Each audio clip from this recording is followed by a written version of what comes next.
ഇന്ന് ഞാനിവിടെ ചെയ്യുന്നത് ഒരു സോസേജ് വെച്ചിട്ടുള്ള റെസിപ്പിയാണ്. ഞാനിവിടെ പോർക്കിൻ്റെ സോസേജാണ് എടുത്തിരിക്കുന്നത്. നിങ്ങൾക്ക് ഏത് സോസേജ് വേണമെങ്കിലും എടുക്കാം.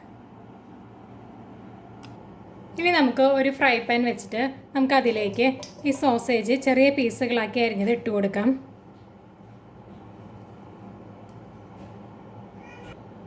ഇനി ഇതിലേക്ക് ഒരു അര ഗ്ലാസ് വെള്ളം കൂടി നമുക്ക് ഒഴിച്ചു കൊടുക്കാം. ഇനി ഇത് നമുക്കൊന്ന് ചെറുതായിട്ടൊന്ന് തിളയ്ക്കാൻ വെക്കാം.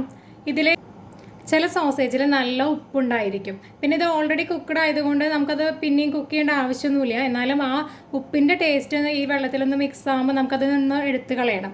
അതിന് വേണ്ടിയിട്ടാണ് ഇതിങ്ങനെ ചെയ്യുന്നത്. ഇപ്പോൾ നമ്മുടെ സോസേജ് തിളച്ച് വന്നു തുടങ്ങിയിട്ടുണ്ട്. ഇനി നമുക്കിതിൽ വെള്ളം ഒന്ന് ഊറ്റിക്കളയണം.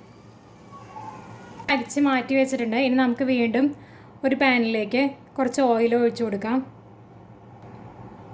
ഞാനിവിടെ ഒലിവ് ഓയിലാണ് യൂസ് ചെയ്യുന്നത്. ഇനി ഇതിലേക്ക് നമ്മൾ അരിച്ച് വെച്ച നമ്മുടെ സോസേജ് കഷ്ണങ്ങൾ ഇട്ട് കൊടുക്കാം.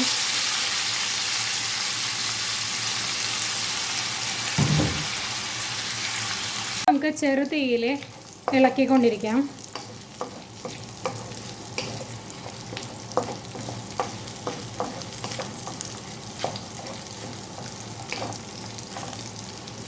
ഇപ്പോൾ നമ്മുടെ സോസേജ് പീസുകളുടെ രണ്ട് വശവും കളറ് മാറി വരുന്നുണ്ട്. നമുക്കിപ്പോൾ ഈ സമയത്ത് ഇതിലേക്ക് ഒരു ചെറിയ സബോള തരിതരിതായി അരിഞ്ഞത് നമുക്ക് ഇതിലിട്ട് കൊടുക്കാം.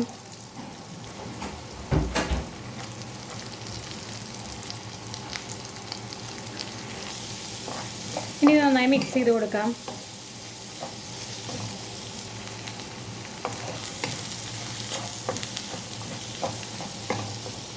ഇപ്പോൾ നമ്മുടെ സബോള നന്നായി വഴന്ന് വന്നിട്ടുണ്ട്. ഇനി നമുക്കിതിലേക്ക് കുരുമുളക് പൊടി ചേർക്കാം.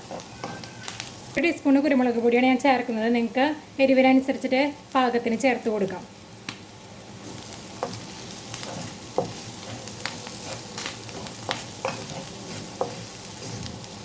ഇപ്പോൾ കുരുമുളക് പൊടിയായിട്ട് നന്നായിട്ട് മിക്സ് ആയിട്ട് വന്നിട്ടുണ്ട്. ഇനി ഇതിലേക്ക് ഒരു 2-3 ടീസ്പൂണ് ടൊമാറ്റോ സോസ് കൂടി ചേർത്ത് കൊടുക്കാം.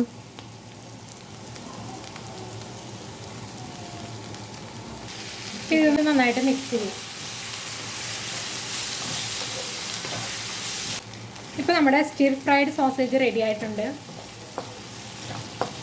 ഇത് നമുക്കൊരു സെർവിങ് പ്ലേറ്റിലേക്ക് മാറ്റാം. ഒരു സാൻഡ്വിച്ച് ഫില്ലിങ്ങായോ ചപ്പാത്തിക്കൊപ്പമോ ഒക്കെ ഇത് കഴിക്കാം. അപ്പോൾ ഇതെല്ലാവർക്കും ഇഷ്ടമായെന്ന് വിചാരിക്കുന്നു. Thank you.